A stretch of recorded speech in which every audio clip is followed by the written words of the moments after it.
Okay, hi, back again, and having done oral and nasal stops, or plosives and nasals, we are now going to move on to another rather tricky class of sounds, which is the fricatives. So let's just launch into it, because there's no other way to do it. Okay, so I've been doing those in, okay, green, I think up there.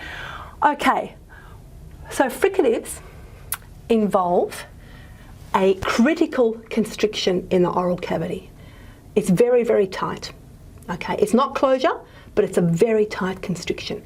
The constriction is so tight that the air that's flowing out from the lungs is building up in pressure behind that constriction. It's not flowing through the constriction very freely.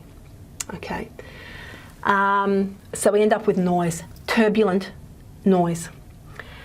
And so what we have here, we've got the bilabial fricatives.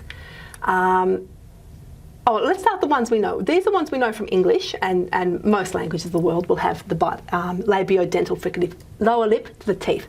A, fa, a, va. So the fricatives and the stops, they're what are called obstruent sounds. So the airflow is obstructed in the oral cavity, okay? And they are the sounds that have voiced and voiceless pairs in the IPA chart, all right?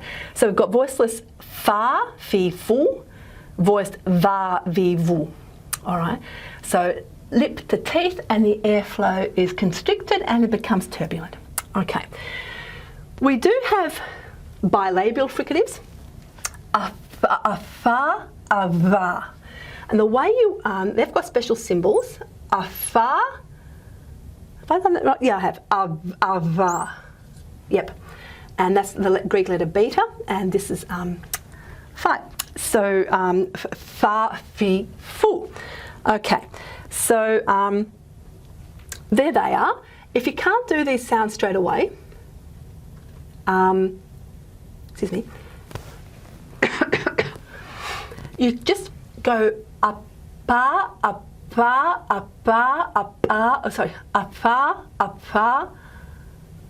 it sort of work from the stop, up, and then force air through,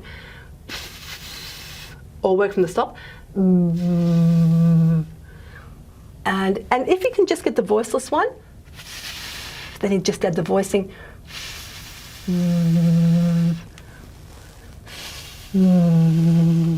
fa, va. Okay. Now, most languages in the world typically don't contrast labiodental from bilabial fricatives. Sorry. Ewe, spoken in Africa and Ghana, is a famous counterexample. It actually does contrast these two sounds. The bilabials from labiodentals, but it's pretty unusual. Okay, and in that case, the listeners are relying very much on visual cues as well. So with the bilabial, the lips come together, a fa, a va, and then with the labiodental, in ewe, the speakers will tend to raise their upper lip, a fa, a va, a fa, a va. So there's visually more salient, the difference between them, because it is really hard to hear. Okay. Speaking of differences that are really hard to hear, there is also the dental fricatives. We know those from English, but they're actually very rare in the world's languages. A tha, a tha. Now, it's actually really hard to hear the difference between a fa, a tha, unless you're looking at the speaker. Okay, so here a tha, in English we really do have our tongue very visible in front of the teeth. A tha, okay, and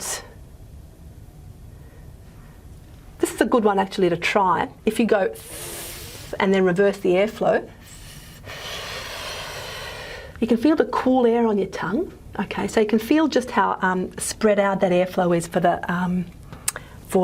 frication there. A tha, a fa. It's a bit hard to do with the lips. Anyway, so that's, and then this is the voiced version. A tha, a tha.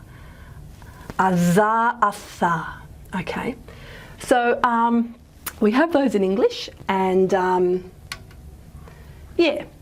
So this is theta and delta, again Greek letters. Okay. Now we get to some more interesting fricatives. We get to the alveolar fricatives of English, asa, azar. And this is where I should say something that I probably should have said at the start.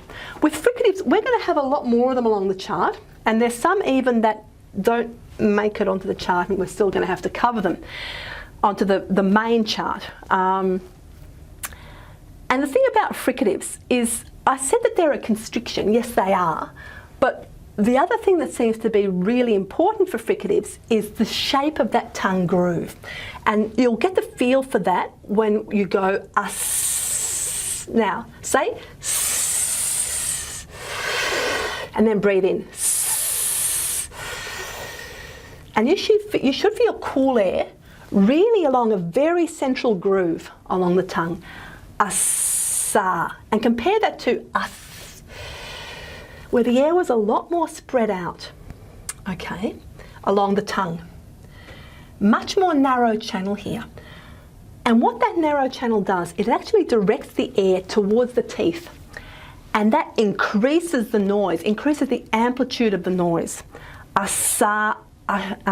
Yeah, so asa is actually a much louder sound than asa. All right.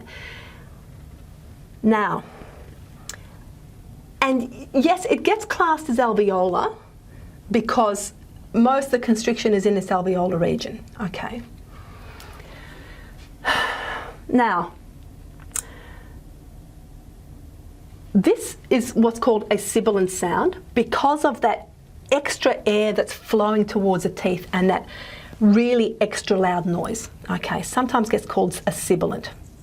Now the other sibilant sounds in the chart, now it's a little bit of it's not a controversial term, it's more a case of we don't really know how all of the fricatives behave in terms of this airflow. All right, and as we get further down the back of the chart, the back of the oral cavity, it's going to be even less well studied, less well understood. The other sibilant sounds that we have in English and that is quite well understood are sh and j. Okay, so sh and j. Asha, written SH in English, and ZH, I guess sometimes. All right, that's really not necessary. Asha. Now, they get classed as post-alveolar. They get classed that way in the chart, meaning that their place of articulation is, the constriction is a little bit further back, all right? So if you say asa and then say asha and do the old breathing in,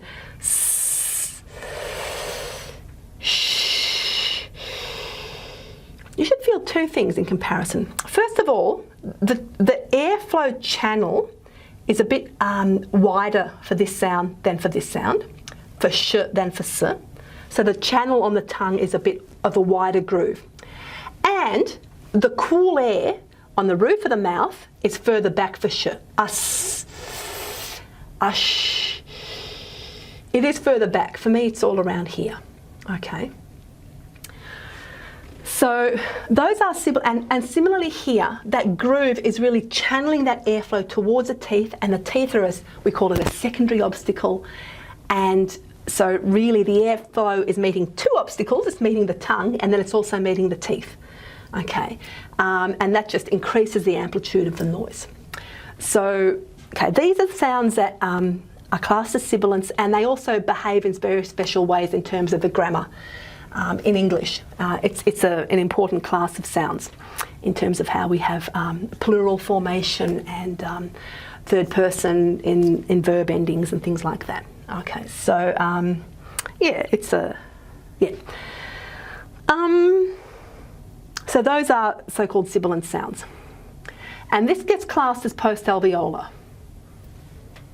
Now, before I get onto the retroflexes, I want to introduce a very special fricative friend, which is classed as, what colour shall I do that in? I might do it in pink. What colour did I do? There was orange, there was, did I have blue at one point? Yeah, blue. All right. And that's sounds that are classed, and I'll get rid of the sibilant thing because I don't want to bang on about that anymore. Okay, I'm going to write it under here, and unfortunately I might have to rub it out later because I'll probably run out of space, but these are sounds I'm going to write called alveo, it's classed as alveopalatal in the chart. And they are a sha, a ya. I was going to check because I always get that tail wrong. I just want to draw the tail right. Okay, curve it around here. Okay, is that tail looking good? It's probably not looking very good. Curve that tail around. Okay, there we go. All right, a sha, a ya. Now, they are labelled as alveopalatal. Where is alveopalatal on the chart? We've got a couple of things in between alveolar and palatal. What does it mean? Isn't post-alveolar in between alveolar and palatal anyway? Ding-a-ling-a-ling, there's something wrong. All right, let's try and simplify this. Let's strip away our labels. Let's just think of this. There's a couple of ways you can think of these sounds. First of all, you can think of sh plus y equals hya, a hya. Oops, sh, ya, a hya, a hya, a hya. Okay, that's one way. The other way that works really well for me is I take this sound, and you probably have never thought about this, sh, sh, sh. If this sound is in your native language, which it is in English, sh, it actually has lip rounding, asha, asha. Look at me, asha. Okay, it has lip rounding. And this, you just take away the lip rounding, keep the same place of articulation, sha, sha, sha, sha, sha, sha. Just take away the lip rounding. Or, if this is what you have in your native language, and you need to get to that one, I'm about to lose it.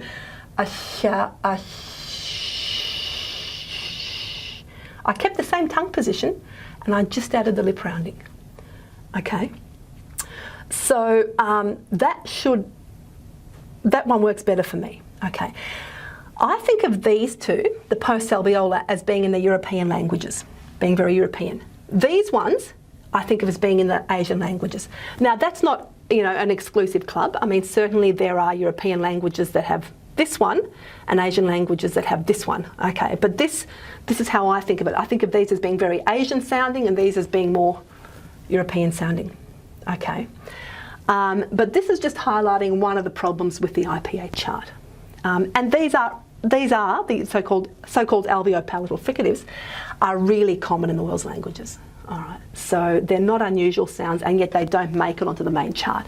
And I think that's because really we're not doing ourselves much of a favour with the fricatives when we just have the places of articulation, and we're not taking extra factors into consideration like the shape of the groove, the fact that lip rounding is really important on some of the sounds. Okay, so yeah.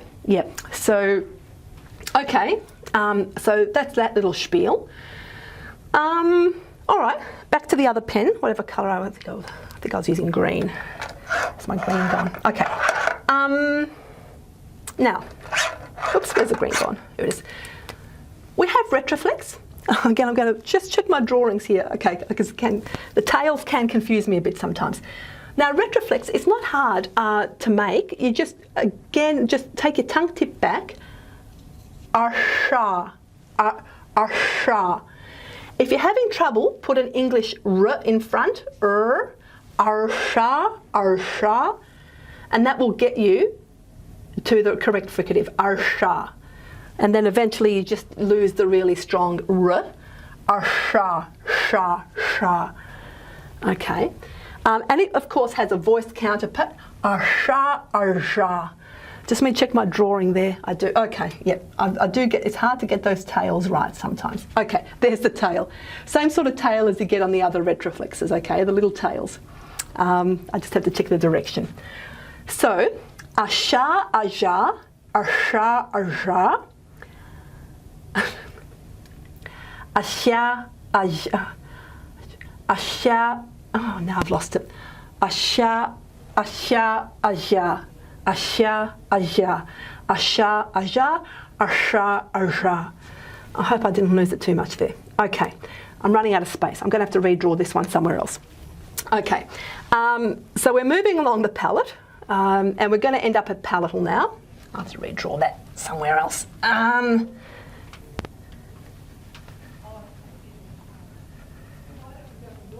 Okay. Palatal. Then palatal we have. It's a C with a cedilla underneath. A hya. Now the way to think of this one is a glottal H plus y. I think of it like this. A hya, a hya.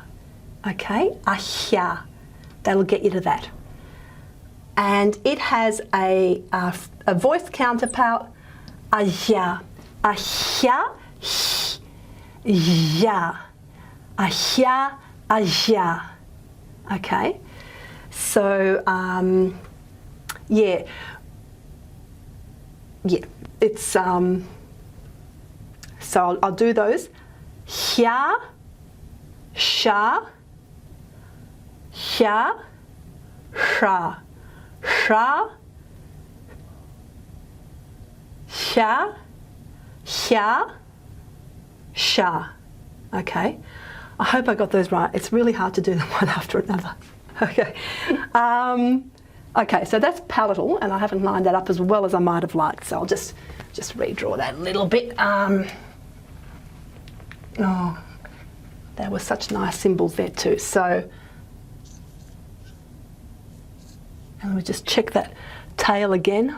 Yep, it's the little curve, and then palatal here. Okay, good. And then we have velar fricatives. So we're just, let me do my little toothy again. Toothy, alveolar ridge, curving back to the palatal region, and then velar. And there's my boundary between the hard palate and the soft palate, velans and uvula. So now we've gone past the bony region of the roof of the mouth, of the oral cavity, and we've hit the soft region of the velar. So that's the soft palate. And then we've got aha, aha. So you start from k, ka, ka, ka, ka, and you fricate it.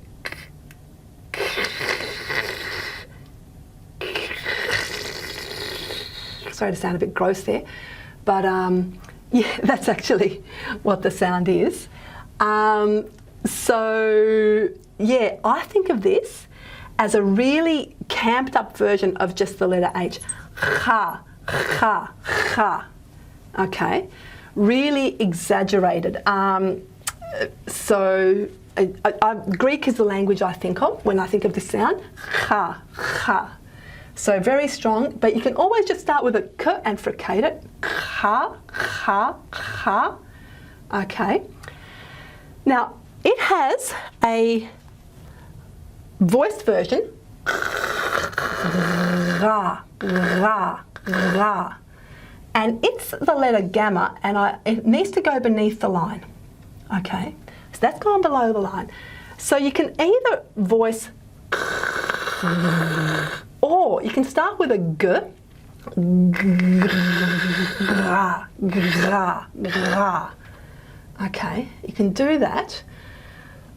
There are other ways to get there. You could try playing with a w letter, wa, ra, wa, and fricating that. Feel where the back of the tongue is in the velar region for ra, ra.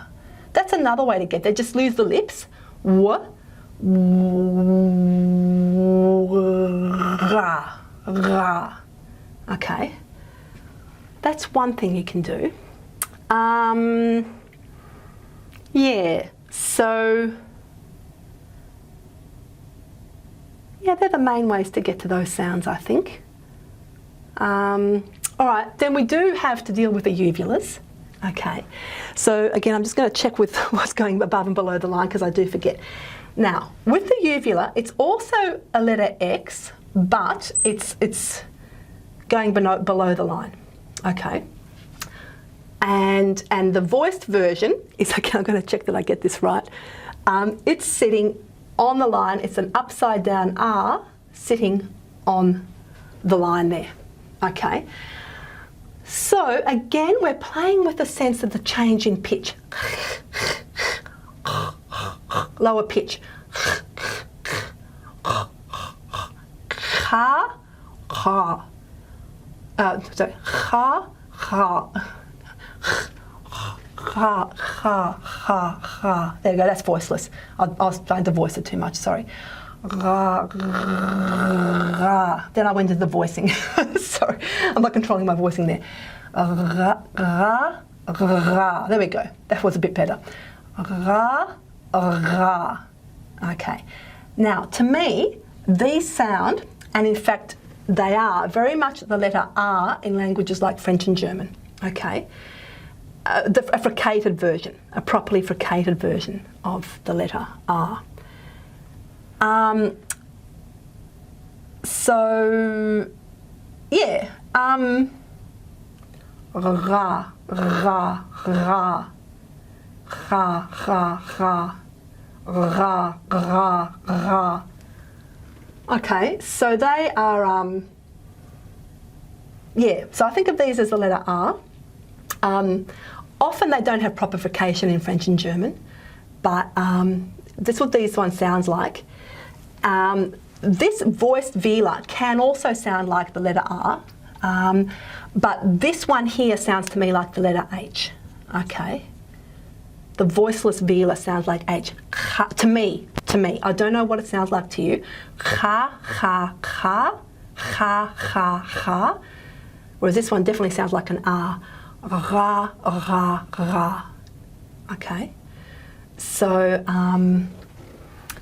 yeah. And play around with those differences in pitch. Ra. Okay, that'll really, and it's just your tongue sliding further back. Rather than being forward velar, it's sliding further back. Okay. All right. Now, a couple more sounds we need to do. We need to do the pharyngeal fricatives. And so we have the voiceless and the voice. Let's get this the right way around. Okay, I've got it the right way around now. Here it is. It's a back to front glottal symbol for the voice.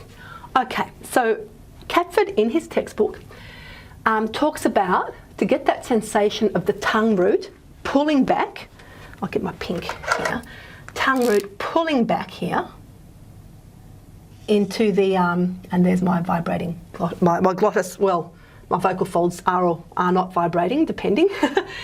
We pull the tongue root, which is somewhere around here, we just pull it right back over here.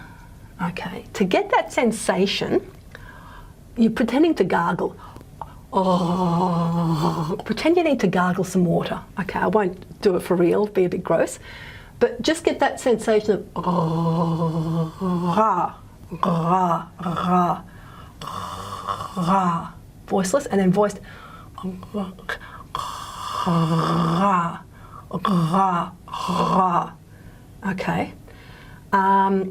These are typically thought of as, you know, really Semitic type sounds, okay, in the Semitic languages like Arabic. So ra, ra, ra, alrighty. That could sound a little bit Arabic to you. I don't speak Arabic, so apologies to any native Arabic speakers. In practice, these sounds are usually not fricated. So what I'm doing is actually a really exaggerated version. Okay, ra, ra, ra, ra, ra, ra. It's actually really hard to get the frication happening down in this part of the lower vocal tract. Okay, and especially to get a voice fricative happening, where you're relying on, you know, frication requires a lot of airflow, okay, to build up that air pressure, to create the turbulence, and at the same time, voicing requires very high pressure below the glottis. Okay, so the pressure below the glottis to be greater than the pressure above the glottis, and yet for frication to happen, the pressure above the glottis actually has to be quite high. So voicing and frication don't really mix. So in fact, of all the sounds we've been looking at here, the voiced fricatives are way, way, way less common than the voiceless fricatives. Okay, so that's just a bit of a warning there for you. Okay,